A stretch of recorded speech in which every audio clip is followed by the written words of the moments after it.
एउटा टोक्रा त यसलाई हात्तीलाई हुन्छ नि जंगलबाट रेस्क्यू भाँचीको ठिक यार टोकिन्छ यार। आजको भ्लगिङ यो पहाडको बीचदेखि सुरु हुँदैछ है। अहिले चाहिँ दिउँसोको 3 बज्यो। हामीहरू छौँ फिसिङको लागि हाम्रो नेपाल है। हाम्रो नेपालमा हामीहरू घुमिरहेछौँ फिसिङ गर्न। अगाडि माझी दाईहरू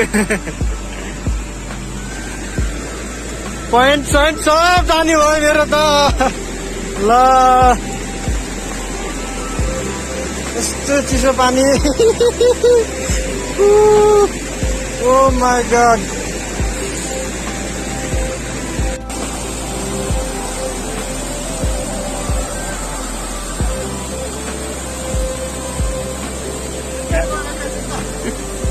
नुहाउने पनि खतरा छ क्या फेरि हामीले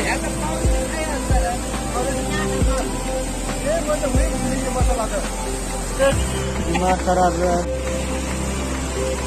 मलाई मात्रै कति हेर्ने होइन, भ्यू पनि हेरौँ कहिले काहीँ।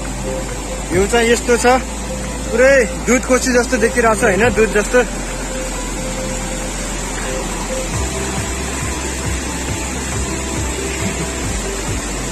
दामी दामी। आउन चाहिँ लास्टै गाह्रो बाटो छ होइन। अब माछाले पानी धुमालिदिसक्यो पुरै। आजको हाम्रो यहाँ छ गङ्गटा छ 2वटा, माछाहरू छ अरू टन्नै। आजको प्रगति हो।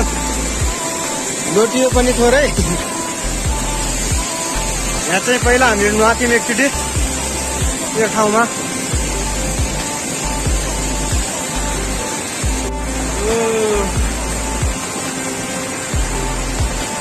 एकछिन यत्तिकै बसौँ न त।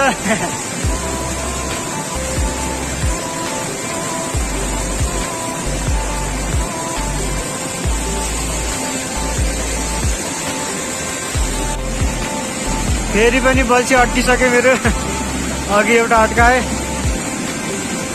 अहिले एउटा। दिमाग खराब भइसक्यो।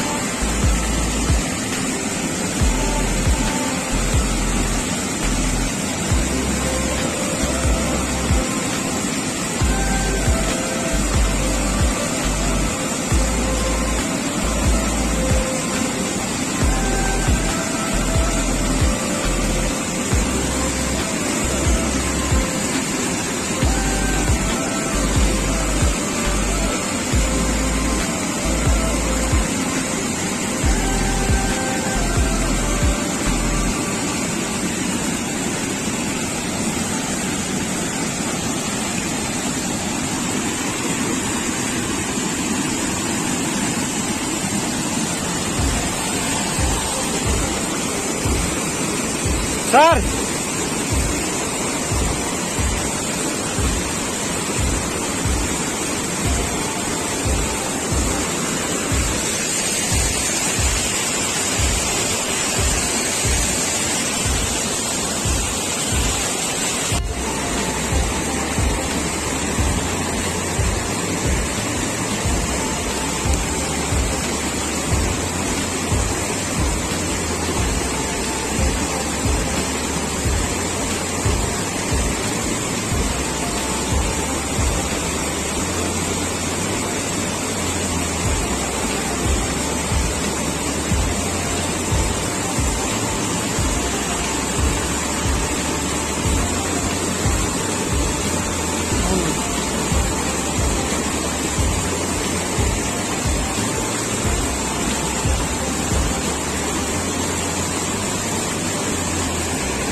कटिङ खत्रै हान्यो यार गाडीले खै गङ्गटा त देखाइदिन्थ्यो एकचोटि देखाइदिन्थ्यो कत्रो छ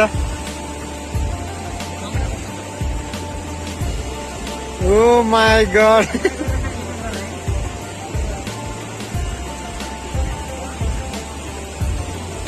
ल्याउनु यसमा हाल्दी कसरी हाल्ने हो त्यसमा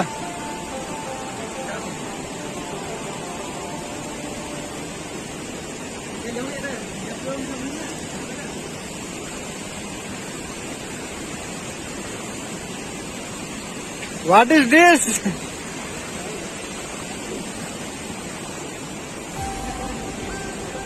टोक्ला टोक्ला टोक्छ नि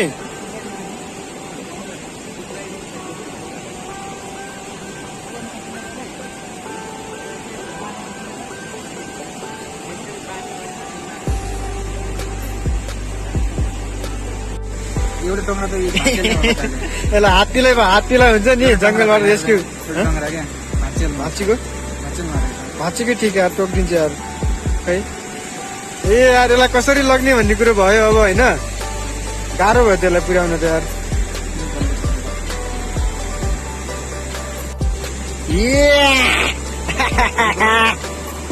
फाइनल्ली होइन यत्रो खोलामा आएर मिसन सक्सेस